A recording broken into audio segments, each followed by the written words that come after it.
दिल्ली के उपराज्यपाल वीके सक्सेना ने सीएम अरविंद केजरीवाल की शराब नीति की सीबीआई जांच के आदेश दे दिए हैं।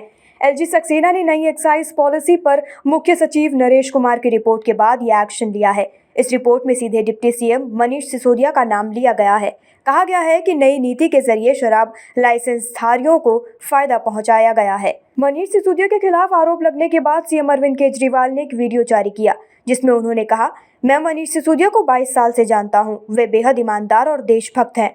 मनीष ने रात दिन मेहनत करके दिल्ली के स्कूलों को शानदार बनाया है। ये लोग समझ ले, जेल से हमें डर नहीं लगता। तुम लोग सावरकर की औलाद हो, हम भगत सिंह की औलाद हैं। ये सोचने की बात ये है, हाथ धोकर हमारे पीछे क्यों पड़े हैं। सुनिए अरविंद केजरीवाल ने इस वीडियो में क्या कुछ कहा। थोड़ी देर पहले मीडिया से मुझे पता चला कि इन लोगों ने मनीष सिसोदिया जी के खिलाफ कोई केस भेजा है सीबीआई को, और बहुत जल्दी कुछ दिनों के अंदर सीबीआई मनीष जी को गिरफ्तार करने वाली है। मैंने तो आपको 3-4 महीने पहले ही बता दिया था। इनके लोगों ने हमें बताया था कि मनीष जी को ये गिरफ्तार करने वाले हैं, जल्दी गिरफ्तार करने वाले हैं। 3-4 महीने पहले बताया था।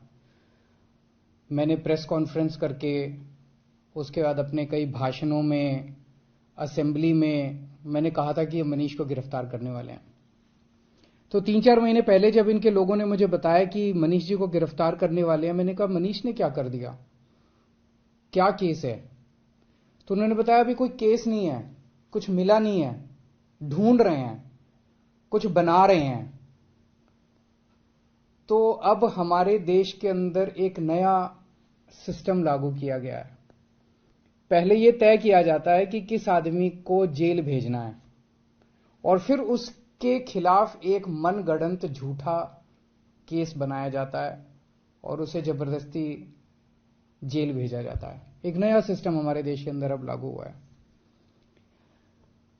मीडिया से अभी तक जो मुझे पता चला है कि जो ये आरोप प्रत्यारोप लगाए जा रहे हैं, मैंने सारा अभी चेक कराया।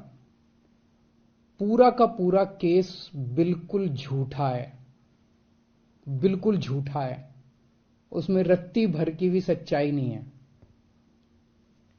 मैं मनीष सिसोदिया को 22 साल से जानता हूं। सन 2000 में पहली बार मिला था मनीष जी से। एक बेहद कट्टर ईमानदार आदमी है, कट्टर देशभक्त आदमी है।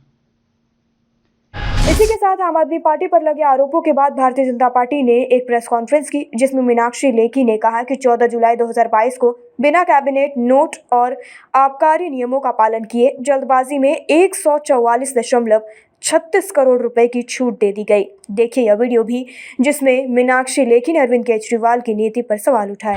खासतौर पे बियर, तो 50 रुपए पर केस की एग्जेम्पशन जो है वो एग्जेम्पशन दी गई बियर के केसेस पर जो इंपोर्टेड लिकर था, विदेश से आने वाला जो अल्कोहल था, लिकर था, उसके ऊपर 50 रुपए पर केस की एग्जेम्पशन बिना किसी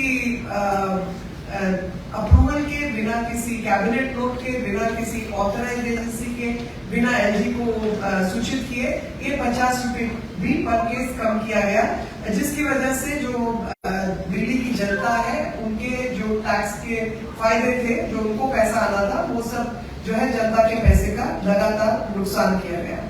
इसके बाद जो एक ब्लैक लिस्टेड कंपनी है खाओ गली नाम की जो ब्लैक लिस्टेड कंपनी है, उसको इन्होंने 2 जोन्स के ठेके दिए।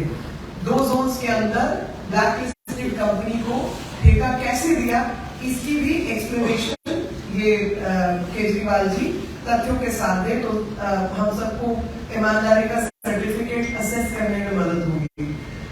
एक कार्टलाइजेशन जो है, टेंडरिंग प्रोसेसेस के अंदर कार्टलाइजेशन बंद होती है कि हम 4-5 लोग तय कर लें आपस में कि हम 4-5 कंपनियां फ्लोट करेंगे और उसी के आधार पर मिलजुल के हेराफेरी करके हम इकट्ठे टेंडरिंग में उतरे और टेंडरिंग प्रोसेस में कि इसको मिले तो मैं पार्टनर, मेरे को मिले तो ये पार्टनर। इस तरीके की जो चीजें हैं वो अवैध है, इलीगल है, गैर कानूनी है। लेकिन आपको हैरानी होगी कि इस सारी जो लिकर पॉलिसी है जिसके अंदर सब धांधलेबाजी हुई है, उसके अंदर कार्टलाइजेशन की प्रोसेस जारी थी। मंगूटा एक कंपनी है, वो एक इंडो स्प्रिट और एक खाओगली, ये 3-4 कंपनियों की कार्टलाइजेशन के बाद ये काम हुआ। और इन सब के पीछे श्रीनिवास रेड्डी का जो है MSR का क्या लेना देना है, कितने पैसे लगे, क्या है, इसकी अगर वो ब्यौरा देंगे तो जनता को सहूलियत होगी ईमानदार का सर्टिफिकेट असेस करने में। तो आज जो है हम यही बताने आए हैं कि इन सब इलीगल गैर कानूनी चीजों को लेकर जिस तरीके की धोखाधड़ी दिल्ली की जनता के साथ हुई है और जो बहुत बड़ा जो है स्कैम ही कहेंगे, उसका ब्यौरा जो है तथ्यों के आधार पर अगर केजरीवाल जी देते हैं तो हमें जो है सहूलियत हो जाएगी। और इनको ऐसी आफत क्या आई कि इनको अर्जेंट नोट सर्कुलेट करना पड़ा बिना 48 घंटे का नोटिस दिए, क्योंकि कोई भी पॉलिसी नोट है उसमें कोई मरने जीने वाला नहीं, कोई आग नहीं लगी, कोई आपदा नहीं आई, कुछ नहीं हुआ। तो 48 घंटे के नोटिस के बिना एजेंडा सर्कुलेट किए हफड़ तफड़ में इनको ये कागज क्यों साइन करने पड़े।